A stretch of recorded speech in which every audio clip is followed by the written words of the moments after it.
Today we're going to talk about one single, absolutely game-changing year in history, 1857. It's the year an event erupted in British India that would, well, change everything. But what exactly was it? The answer to that really depends on who you ask. And this right here gets us to the heart of it. For the British, it was a mutiny. But for India, it was the First War of Independence. You've got two completely different names for the exact same bloody, pivotal event. And this isn't just about semantics, right? This is a fundamental clash of worldviews, of memory, and of what it means to be a nation. So you have to wonder, how is that even possible? Well, to figure that out, we have to unpack the story from both sides. We need to get into not just what happened, but the lens through which each side saw it. We have to understand the story they told themselves. Okay, let's start with the British perspective. For them, everything that happened in 1857 was seen through a really specific framework of, military law and colonial order. They called it a mutiny. Now listen to the key words here: proper authorities and officers. From the British point of view, the East India Company, and by extension the British Crown, was the legitimate government. End of story. So any uprising against it, especially by its own soldiers, well, that couldn't possibly be a war. It was an illegal act. It was treason. It was a mutiny. And this really gets to the core of their story, right? They framed it as this unlawful, kind of limited thing. They saw it as an insurrection led mostly by Sepoys, the Indian soldiers who were part of their own army. So in their eyes, this wasn't some grand national movement. No way.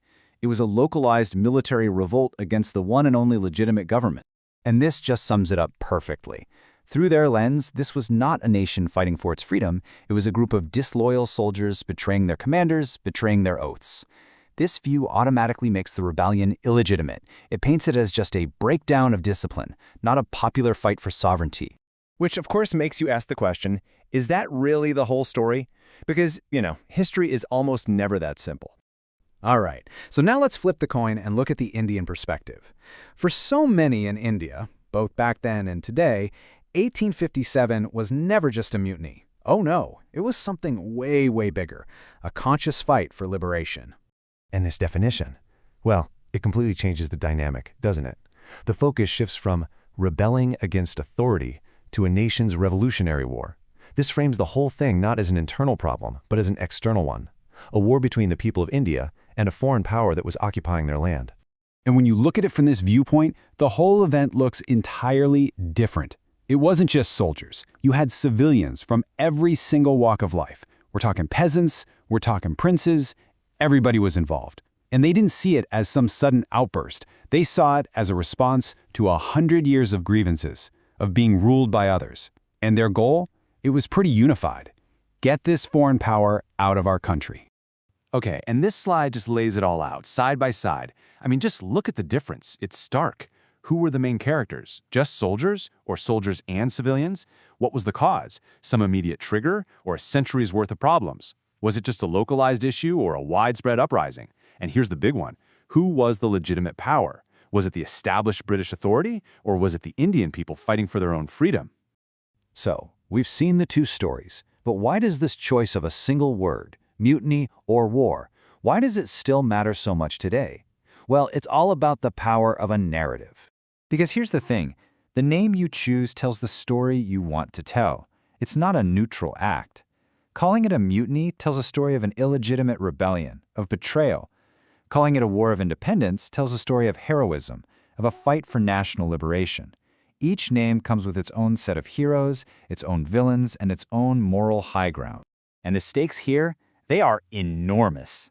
These names literally shape how entire nations see themselves. For Britain, the Indian Mutiny became a story of imperial strength in the face of treachery. But for India, the First War of Independence became a foundational story of national resistance, the beginning of the end of colonial rule. It shapes collective memory, historical legacy, and even politics today. Ultimately, this all brings us to a really profound truth about the past. History isn't just a fixed set of facts that we dig up. It's a story. It's a story that's constructed from evidence, sure, but it's always told from a perspective. The story we choose to tell and the words we use to tell it, well, that says just as much about us as it does about the events themselves. And that kind of leaves us with a final thought to chew on. If the story of 1857 can be told in two such dramatically different ways, What other stories from history, events we think we know inside and out, might also deserve a second name?